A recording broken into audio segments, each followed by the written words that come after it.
প্রথমে আমি একটা কথা বলতে চাই যে যে ঘটনাটি ঘটেছে কলকাতা আরজি কর হসপিটালে, এটা অত্যন্ত একটা ঘৃণা জাতীয় ঘটনা, অত্যন্ত একটা দুঃখজনক ঘটনা। কারণ একজন ডাক্তারকে আমরা মনে করি ঈশ্বরের জায়গায় আমরা স্থান দিই। একজন ডাক্তার অসুস্থ মানুষকে সুস্থ করে তোলে, কিন্তু একজন মহিলা ডাক্তারকে যেভাবে জীবন দিতে হয়েছে, বিশেষ করে হসপিটালের মধ্যে ওয়ান ডিউটিতে, এটা অত্যন্ত একটা মানে কি বলবো, মানে ঘৃণা জাতীয় ঘটনা। এই ঘটনাকে কিন্তু আমরা কখনোই কিন্তু মেনে নিতে পারবো না, বিশেষ করে সমাজের বুকে। আজকে একজন মা একজন বাবা সন্তান হারা হয়েছে, তাদের অনেক স্বপ্ন ছিল যে আমার সন্তান ডক্টর হয়েছে, আমার সন্তান মানুষের সেবায় যুক্ত থাকবে, আমার সন্তান মানুষকে সেবা করবে।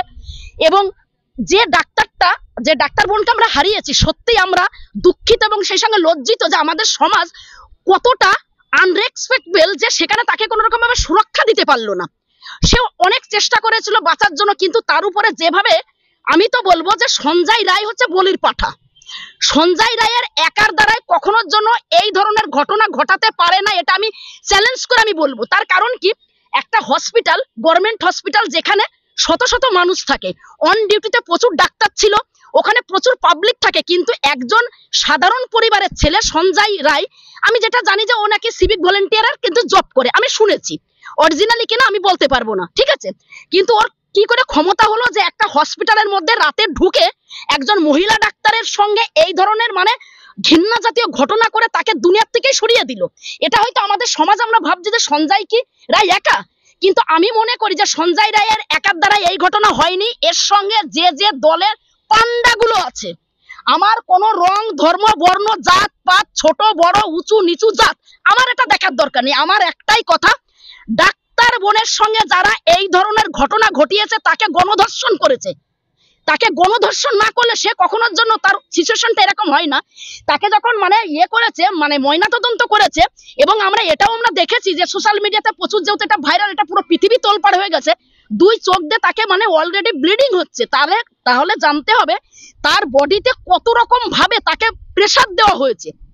কিন্তু দুঃখের বিষয় কি জানেন তো, সব থেকে বড় কথা, যে আমরা তো প্রত্যেকে জানি, আমাদের প্রধানমন্ত্রী সাহেব মোদী সাহেব বলেন যে বেটি বাঁচাও বেটি পড়াও, কিন্তু বেটি তো বাঁচাচ্ছে, বেটি জন্ম হচ্ছে, বেটিকে পড়াচ্ছে, কিন্তু বেটির সুরক্ষা নেই।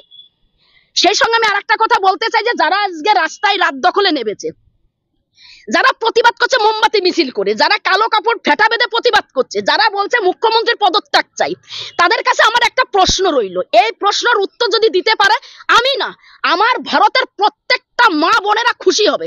কারণ কি, একজন মহিলা যখন একটা বাচ্চাকে জন্ম দেয়, তাকে 10 মাস 10 দিন তাকে যে কত কষ্ট করে তাকে গর্ভধারণ করতে হয়, তারপরে পৃথিবীর মুখ দেখাতে হয়, একজন মা শুধু জানে যে একটা সন্তানকে জন্ম দেওয়া কত কষ্ট।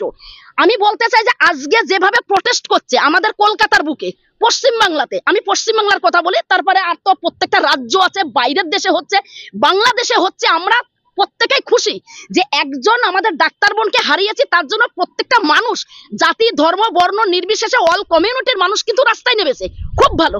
কিন্তু আমি একটা শুধু কথা বলবো, যখন ওই আসিফা মেয়েটা কাশ্মীর, জম্মু কাশ্মীরে বাড়ি যার ছিল, যার 8 বছর বয়স ছিল, তাকে 2018 সালের 10 তারিখে, তাকে জানুয়ারি 10 তারিখে তাকে কিডন্যাপ করা হয়।